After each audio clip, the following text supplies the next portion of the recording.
Hi viewers, today we will learn about natural dyes, their history, the advantages and limitations of this, and the use of mordants, and also the theory of dyeing and dyeing the fabrics and other things. Coloring fabrics is a fascinating field that gives scope for creativity, more so in case of natural dyes, which are the mysterious colors of nature. Until the turn of the last century, fabrics were colored using natural dye stuffs obtained from nature, as they were the only coloring substances available at that time. The muted earth colors yielded by these natural dye stuffs were considered as harmonious as they go together, giving pleasing results. The accidental discovery of synthetic dyes in the middle of 19th century led to the near abandonment of natural dye stuffs.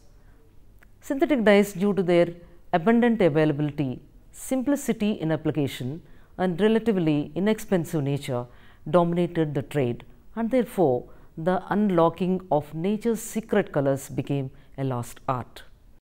Even during the days of glory for natural dyes, there had never been proper documentation except very few or difficult elusive dye recipes being noted down by artists.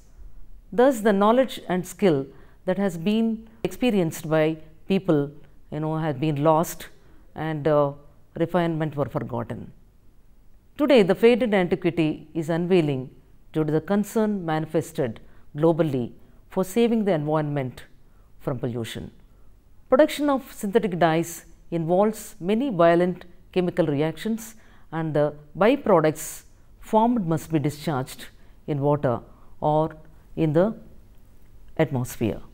The unbridled use of synthetic dye and the non-treatment of effluents contained in the wastewaters of the dyeing process have led to horrendous results and a terrible load on the environment. Synthetic dyes are petroleum byproducts, and some of them have toxic or carcinogenic amines that create skin allergies and hazardous to human health. They are non-biodegradable and are deposited on earth, causing soil pollution. The world is in the age of environmental and ecological consciousness at present. The environment pollution is gaining importance as being one of the most challenging problems facing the human race at present. Known as the elephant in the room, the textile industry has a heavy impact on the environment. Every year, 1 million tons of different types of chemical dyes are used across the globe. The dyeing and bleaching of fabrics involve chemicals, energy, and huge amount of water. Textiles are the 5th largest contributor of carbon dioxide emissions. It is estimated that during the process of dyeing, about 15 to 20% of the dyes are not utilized for dyeing and finally becomes the part of effluents. Every year, about 0.28 million tons of different types of textile dyes, mainly aromatics, are discharged in effluents of textile industries worldwide. Huge amount of effluent dyes tend to degrade into simpler molecules and finally release substantial amount of carbon dioxide in environment. It can be estimated that 182 grams of chemical dye releases around 528 grams of carbon dioxide. Around 280,000 tons of dye effluents discharged per year add around 8,12,300 tons of carbon dioxide in the environment, which a major component of greenhouse gases responsible for disastrous climate change. German legislation in 1995 has led to the ban of the synthetic azo dyes for manufacturing, dyeing and importing textiles and other consumer goods dyed with these dyes. The other European and Asian countries, including India, have banned the manufacture and use of azo dyes. This move on the dominating section of the world has created unstinted demand for natural dyes, as researchers are looking forward for eco-friendly products and technologies. This has led to the renaissance of natural dyes globally. In the era of eco-friendly products dominating the trade, natural dyes are forecasted to be the future colorants for textiles. Natural dyes have wide scope in fashion industry even though there is restricted palette. The influence of natural dyes on fashion is evident in recent years as these natural colors are in fashion. So, let us know what is the history of these natural dyes. It dates back to prehistoric times. India, the country whose dyeing practices have exercised the greatest influence on European dyers from the 16th century, appears to have had a dye industry long before the transactions were recorded in writing, perhaps extending to the period of Indus Valley civilization around 2500 BCE. Dyers in India and Southeast Asia not only mastered the art of producing bright colors on cotton, but also developed techniques of printing colors on woven fabric and making designs with resist dyeing. Marco Polo described in detail its indigo manufacture during the 13th century AD, about 300 years before the Portuguese introduced it in Europe.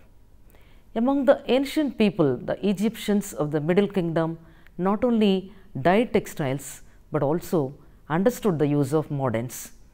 The Phoenician dye industry begun in 15th century BCE was renowned for its Tyrian purple or royal purple obtained from a species of shellfish processed in the city of Tyre, which produced a range of colors from red to blue, including violet. The Greek physician Dioscorides and the Roman naturalist Pliny the Elder, both writing in the 1st century, described sources of dyes and dyeing techniques known in those days, including indigo and woad for blue, alkanet and madder for red, weld and saffron for yellow, and oak bark and walnut hulls for golds and browns. Archaeologists have found evidence of textile dyeing dating back to the Neolithic period. In China, dyeing with plants, barks and insects has been traced back more than 5000 years. Throughout history, people have dyed their textiles using common locally available materials, but scarce dyestuffs that produced brilliant and permanent colors such as the natural invertebrate dyes, that is Tyrian purple and crimson kermes, became highly prized luxury items in the ancient and medieval world. Plant-based dyes such as woad, indigo, saffron and madder were raised commercially and were important trade goods in the economics of Asia and Europe. Across Asia and Africa, patterned fabrics were produced using resist dyeing techniques to control the absorption of color in piece-dyed cloth. The technology used in the production of natural dyes was known in China as early as 3000 BCE and among the Indians, Phoenicians, Hebrews and Venetians in the 13th century AC. Later, it was passed on to the Greeks and Romans. It was also known in Africa, Mexico and Peru. The Turkey successfully used the techniques of natural dyeing, and because of migrations in the Middle Ages, they introduced these techniques to the world. The French learned to dye cotton with natural root dyes from the Turks in 1715. Now, after knowing this history, let us know what are the advantages, why people are preferring these natural dyes today. Natural dyes produce colors that are gentle, soft and subtle and create a restful effect. The colors are unsophisticated and harmonized with nature. The color is enhanced with age and mellows to increase beauty. They are obtained from renewable resources, so production of these dyes at larger quantities is possible. They do not cause any health hazards. They have lower toxicity and are non-allergic and non-carcinogenic. Sometimes they act as health cure also. Many natural dye sources can grow on wastelands, which is more economical to produce. Working with natural dyes is labor intensive and hence provide job opportunities for all stakeholders in the natural dye value chain. Practically, there are only mild chemical reactions involved in preparation and also in dyeing of these natural dyes. There are no disposal problems existing, and natural dyes are biodegradable and exhibit higher compatibility with the environment. They also act as manure and enrich the soil too. Use of natural dyes for textile purpose has potential to earn carbon credit by reducing the conventional energy inputs. Natural dyed textiles may bleed, but do not stain the adjoining fabrics except one or two kinds of or varieties of natural dyes such as turmeric. Natural dyes are UV resistant and provides protection to the wearer.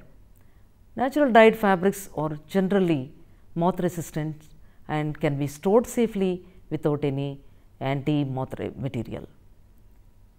There is a charm and challenge due to the uncertainty of the dyeing results. There is a lot of scope for creativity in using the colors judiciously. After knowing the many advantages of natural dyes, now let us see what are its limitations. The availability of raw material may be a limitation, as it requires lot of planning and execution to grow the source material for meeting the demand. That means that the agricultural land that is being used for production of these food varieties now should be given to for growing of these natural dyes, and thus lot of planning is required in this case, and that is why it is one of the limitations. And the percentage of color yield is meager, around 3 to 5% of pigment is found in the source, and so we need lot of raw material for this. The colors obtained from each source of natural dye vary with the mordant and the pH of the dyeing solution. Therefore, skilled personnel are required to understand the complexity of the dyeing process. The reproducibility of shades is also a problem, as the natural dye source differ in pigment content. The varying factors include the soil in which the natural dye source grow, cultivation practices, the season, and so on.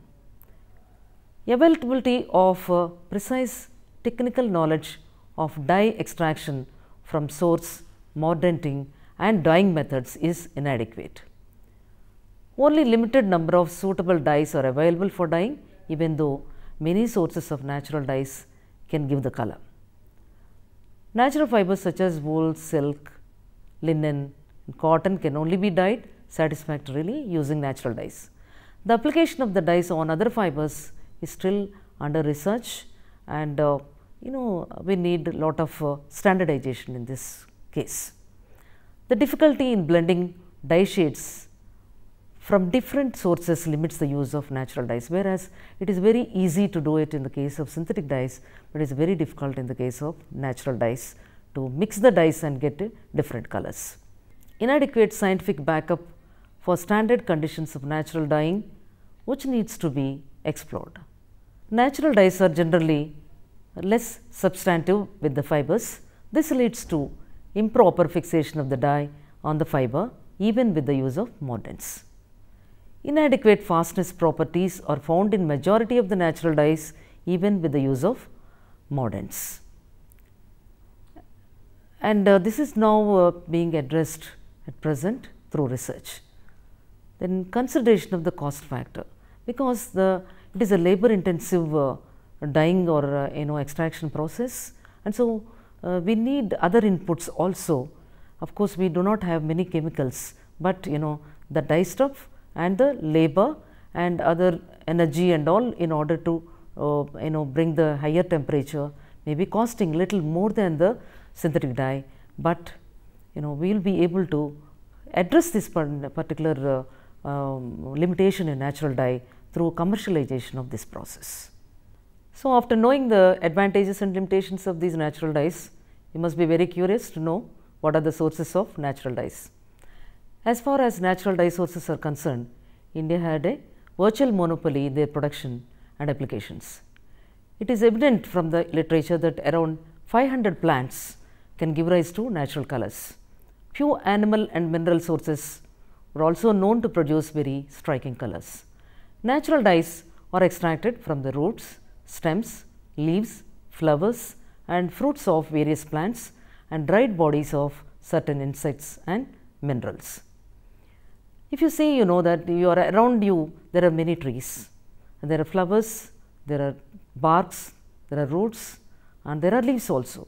You can try and then you can see whether you will be able to get the color or not. So, this is all through experimentation you will be able to know, but we will be able to give you now some of the sources which are known and also which are being used commercially. First of all, we will see what are the flower dyes. Natural pigments from flower sources generally contain anthocyanins, flavones and few carotenoids. The colors produced from them include reds, oranges, yellow and white ochre shades. And the examples here are flame of forest, fire flame bush, red silk cotton, marigold, cosmos, acacia, rain vardita, syncopushpi, saffron, safflower, ixora, gulmohar, parijatika, dahlia, goldenrod, balsam and others. Coming to the bark dyes, that means that from the trees we can remove the bark. Sometimes the barks are shed by the tree during the summer season. They can be collected. The pigments from these bark dyes are primarily tannins in concentrated form. The colors obtained from them include mostly shades of browns and yellows. We have examples of barberry, arjun bark, kikar, peepal, monkey jack, Cochin Gorkha, mango, eucalyptus, walnut, English oak, chair, neem, Indian laburnum, copperpot tree, kefa, sandalwood, red sanders and others. But you can try out all the barks and see whether you get the color. Coming to the leaf dyes, leaves are also sources of color and the pigment is suitable for coloring textiles. The different colors derived includes yellows, greens and also browns.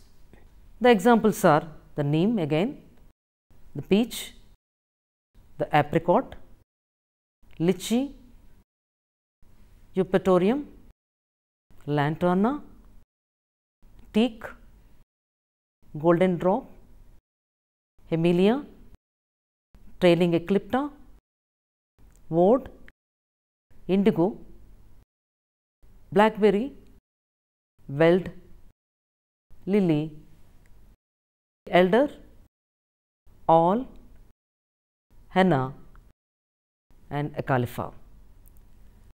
And also we have dyes from seeds, roots and other gum, like the sources may be annatto and we get the orange color from it, we get pink colors from madder and we get light yellow to even greenish shades from pomegranate rind and very dark colors like maroon and others with butea gum. So, we have seen the plant colors now, plant sources. We will also see what are the animal sources from which we get the colors. A good example is cochineal, which is a brilliant red dye produced from insects living on cactus plants.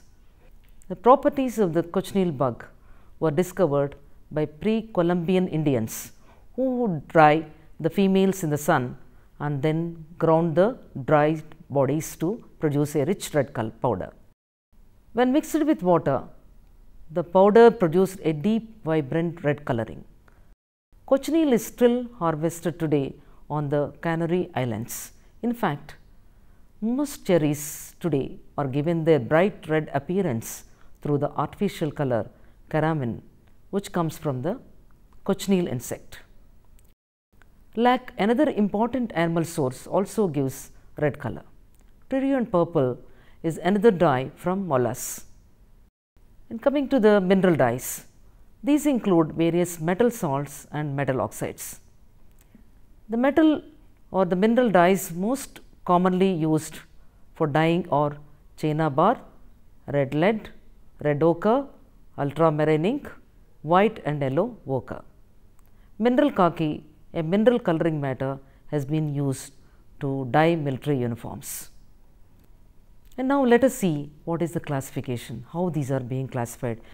So, natural dyes can be classified in different ways, that is on hue, chemical composition and also the application. The color index classifies dyes as per hue. They are classified as yellow, orange, red, blue, green, brown and black dyes. Around 92 natural hues are indexed at present.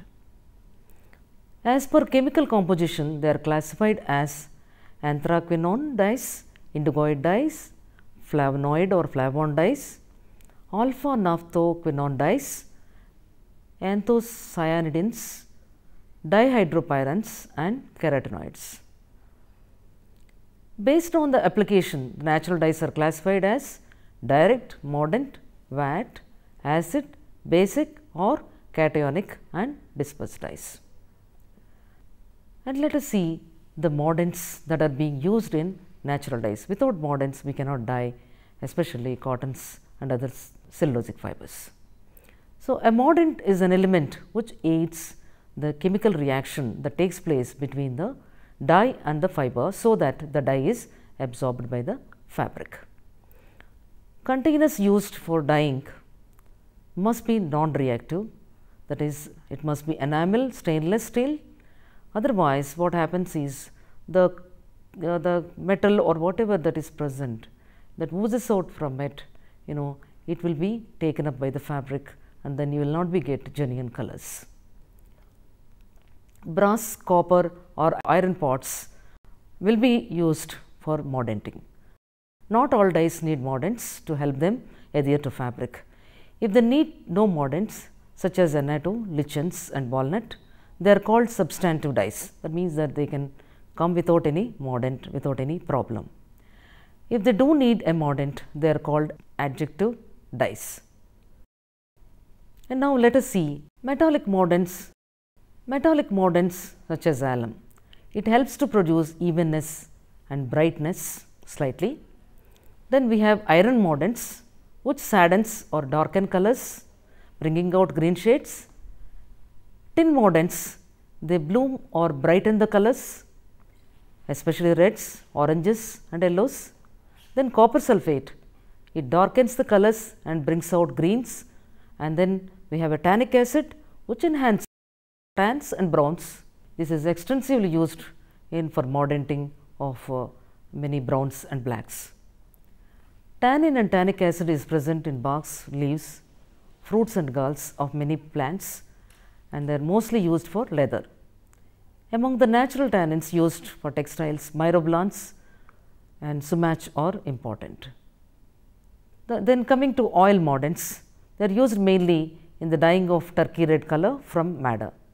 The main function of this oil mordant is to form a complex with alum applied on fabric and make it insoluble in water.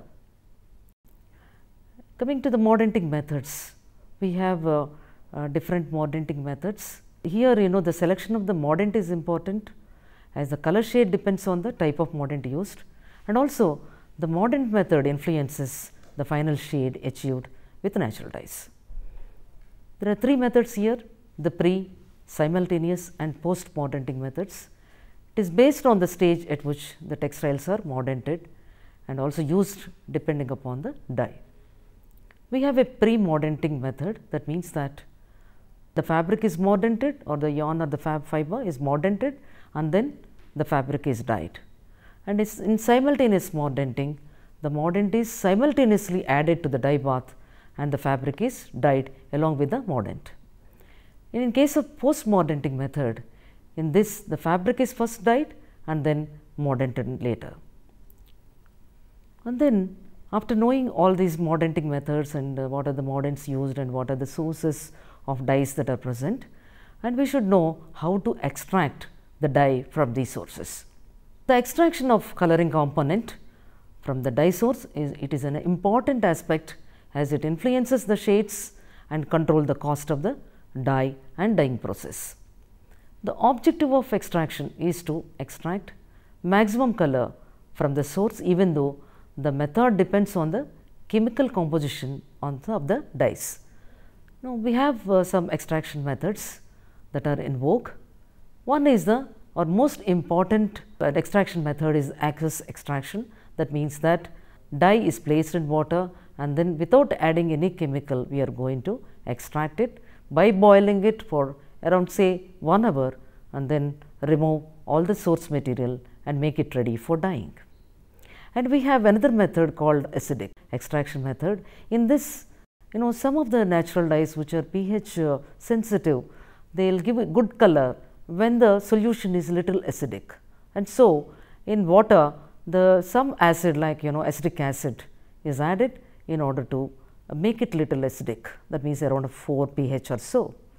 And so, this is called the alkaline extraction, and we have another one, that is alkaline extraction, in which in solution itself, in water itself, will add little alkali, so that majority of the dyes they give good color in alkaline medium. So, we will just make it alkaline, let us say around 8 pH or 9 pH. And then we have another method called solvent extraction. That means, as the name indicates, a solvent is being used in order to get the color from the source material. This requires lot of investment on the part of the manufacturer, and so even the recovery of the solvent is also required. So, solvent extraction will be a problem in case of manufacturers who are doing not very commercially, but at the cottage level they cannot afford to have these solvent extraction methods. But even though solvent extraction is costly, but this is definitely effective, and it will be able to really take out the the pigment content in the source material. And we have another ultrasound assisted extraction process. This has been actually identified recently, that is using ultrasonic technology we will be able to get colors from the source, and this pigment which comes out of this ultrasonication is the dye particles are going to be very small, and thus will have a better extraction of the better pigment content, as well as even it assists the dyeing. The fibers or the textiles will be able to absorb more of the content of the dye, and then it gives bright colors. And another method called enzyme assisted extraction. It is nothing but enzymes are being added in order to improve the extraction of the dye, as well as and it will be able to assist in during the dyeing process. And we have another very high qualitative extraction method called supercritical fluid extraction. In this, give the pigment in its most purest form, and so it is a very costly process, because the equipment for doing this for extraction itself is very high, and so the manufacturer will be able to produce and sell the particular pigment dye at a very high cost when compared to the source materials. And so, this is generally used for food materials, because there you need a very pure pigment, and when it comes to textiles we do not require that much of purity, because anyhow it is going into the water, and most of these things are eco friendly, and there will not be any problem, they are biodegradable. You know that all the plants and the trees are going to be biodegradable. And among all these methods, aqueous extraction is commonly employed in small scale industries, which sometimes is assisted with acid or alkali, as the natural dyes are very pH sensitive. If solvents are used for color extraction, the solvent recovery is required, which needs huge investment, and the process of dyeing becomes very costly, as I said. Now, see what is the actually principle behind dyeing with natural dyes. Natural dyes generally show less substantivity towards cellulosics and others, so that the use of mordant is necessary. These mordants form metal complexes with the fibers and dyes. After mordanting, the fibers anchored with metal salts attract the dye molecules and form coordinate complexes. The dyeing of textiles with natural dyes generally requires high temperature of 80 degrees to 90 degrees, except few blue dyes such as indigo, which is dyed at 60 degrees centigrade. Cellulosic fibers are dyed for longer time than protein fibers.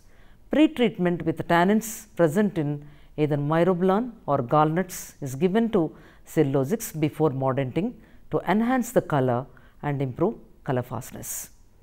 Natural dyes work best with natural fibers such as wool, silk, cotton, linen, jute, ramie and sisal. Wool and silk are easily dyed as they take the colors more rapidly or readily than the other fibers. Besides fiber content and mordants, the other variables that affect the color of the natural dyes are the season of the year the dye stuff is collected, the concentration of the dye material, extraction medium, the pH of the dyeing bath and so on. Let us see what is the fastness of these natural dyes. Fastness means generally the fabrics are subjected to washing in use and they are also exposed to light, and sometimes we rub it against some surface, or when we wear, there will be perspiration that is coming onto these dyes. So, we have to see whether these colors are fast to those conditions of use or not. The inherent instability of the chromophores in natural dyes has resulted in poor fastness to washing and light. Use of mordants definitely improve the fastness of dyes to certain extent. Research in this area is underway to produce fast natural dye shades for textiles commercialization. Majority of the natural dyes produced today they have the satisfactory fastness to serviceable conditions such as sunlight, washing, rubbing and perspiration. Major problems in fastness is found with wet rubbing and alkaline perspiration. Generally, neutral soaps have to be used for laundering, like we have so many shampoos that we can test it. If it is neutral, we can use them without any problem. Coming to the application of natural dyes, they can be used for coloring apparels, home furniture textiles, children's garments, functional clothing and medical textiles. However, the selection should be based on the specific end use. Now, we have learned the sources of natural dyes, the mordanting methods, the dyeing methods, the extraction and the dyeing methods with natural dyes. So, students, I feel that you should be interested to take up the sources around your home and around the parks that are adjoining your houses. Bring these flowers, any flower that is colored, any bark, you can try to extract the color from these natural sources, and then put the materials, and you must be having alum and other things, because alum is used for purification of water. So, use this one for mordanting. Say put little of alum in water, and then just put your fabric into it for at 60 degrees centigrade for half an hour. Take it out and put it in the extracted material and dye it for 30 to 45 minutes. Then definitely I am sure that you will be able to get the colors. Actually, working and experimenting with the colors, natural colors, it is very highly fascinating to everybody.